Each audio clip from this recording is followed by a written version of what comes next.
ಸನ್ಮಾನ್ಯರೇ, ಪ್ರಥಮವಾಗಿ ಇವತ್ತು ತಮ್ಮೆಲ್ಲರಿಗೂ ಸಹ ಜನತಾ ಸಂದರ್ಶನ ಒಂದು ಮಾಧ್ಯಮದಿಂದ ಪ್ರತಿಯೊಬ್ಬ ಭಾರತೀಯರಿಗೂ ಸಹ ಶಾಂತಿ ಸೌಹಾರ್ದತೆಯನ್ನು ಕಾಪಾಡಕ್ಕೋಸ್ಕರವಾಗಿ ಈ ಹಬ್ಬವನ್ನು ಇಡೀ ವಿಶ್ವದಲ್ಲಿ ಶಾಂತಿ ಸೌಹಾರ್ದತೆ ಆಚರಣೆ ಮಾಡ್ತಾ ಇದ್ದೀವಿ.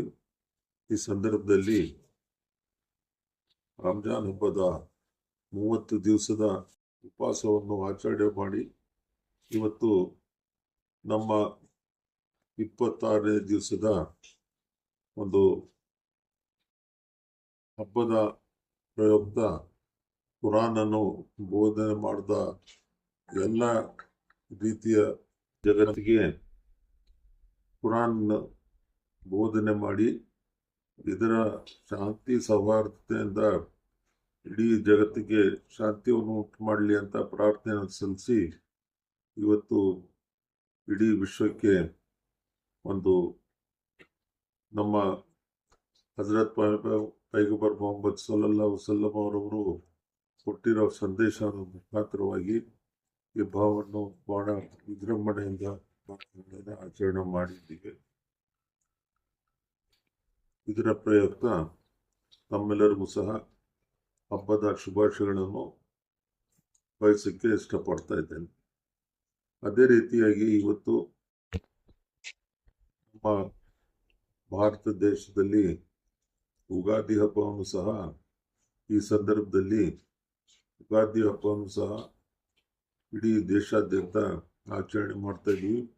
ಇದರ ಸಹ ಉದ್ದೇಶ ಇವತ್ತು ಹೊಸ ಚಿಗುರು, ಹೊಸ ಬೆಳವಣಿಗೆಯಿಂದ ಈ ದೇಶದಲ್ಲಿ ಪ್ರಗತಿಯನ್ನು ಪಡೆಯಲು ಬಹಳ ವಿಶೇಷತೆಯಿಂದ ನಾವು ಈ ದೇಶದಲ್ಲಿ ಪ್ರತಿಯೊಬ್ಬರು ಸಹ ಭಾರತೀಯರಾಗಿ ಅಣ್ಣ ತಮ್ಮದರಾಗಿ ಒಂದು ಸೌಹಾರ್ದತೆ ಮನೋಭಾವದಿಂದ ಬದುಕಿ ಬಾಳಲು ಎರಡು ಹಬ್ಬವನ್ನು ಹೊಂದಿರುವುದು ವಿಶೇಷತೆಯನ್ನು. ಇದರ ಯುಗಾದಿ ಹಬ್ಬದ ಶುಭಾಶಯಗಳನ್ನು ತಮ್ಮೆಲ್ಲರಿಗೂ ಸಲ್ಲಿಸಕ್ಕೆ ನಾನು ಬಯಸ್ತಾ ಇದ್ದೇನೆ.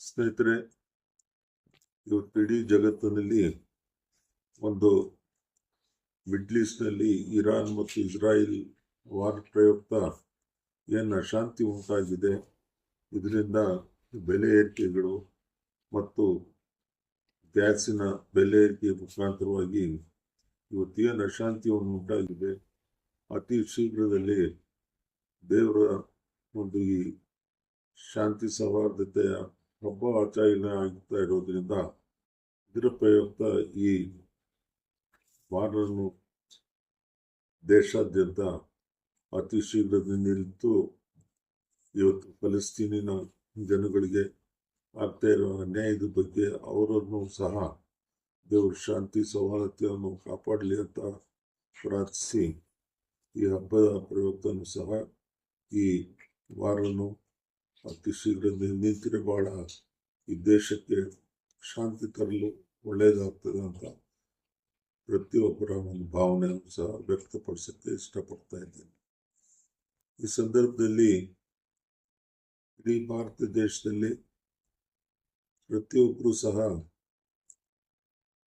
ಎಲ್ಲ ಥರದ ಮತ ಬಾಂಧವರು ಒಳ್ಳೆ ರೀತಿಯಲ್ಲಿ ಒಂದು ಸೌಹಾರ್ದತೆಯಿಂದ ಇರಲು ಈ ಎರಡು ಹಬ್ಬದ ಪ್ರಯುಕ್ತ ಜನಗಳಿಗೆ ಒಳ್ಳೆಯದಾಗಲಿ ಅಂತ ಎಲ್ಲ ಧರ್ಮದ ಒಂದು ಸಂದೇಶ ಏನಿದೆ ಪ್ರತಿಯೊಬ್ಬರು ಸಹ ದೇವರ ಸನ್ನಿಧಿನಲ್ಲಿ ಪ್ರಾರ್ಥಿಸಿ ದೇವರ ಪ್ರತಿಯೊಬ್ಬರಿಗೂ ಸಹ ಒಳ್ಳೆಯದಾಗಲಿ ಅಂತ ನಾವು ಪ್ರಾರ್ಥನೆ ಮಾಡ್ತೀವಿ.